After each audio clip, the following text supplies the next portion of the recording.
अस्सलामुअलैकुम, this is Mariyam Farooq from Kishmish. आज मैं आपसे बात करूंगी अपने long and strong hair oil के बारे में।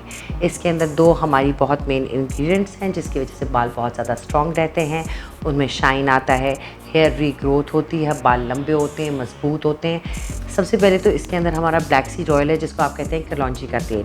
उसके अलावा मैंने इसके अंदर डिफरेंट तरह के ऑयल्स डाले हैं जो आपके बालों की नरिशमेंट रखता है, आपके बालों को सपोर्ट देता है, आपके बालों की वेलबीइंग और उसकी जो रीग्रोथ होती है और उसको मजबूत करने में ये पूरी चीज़ें काम करती हैं।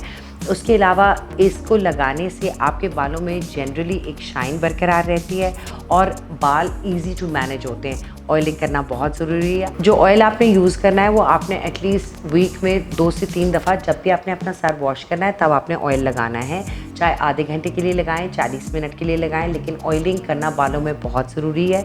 उसी से आपके बालों के अंदर स्ट्रेंथ बढ़ती है और आपके बाल मजबूत होते हैं। Thank you very much for watching. अल्लाह हाफिज़।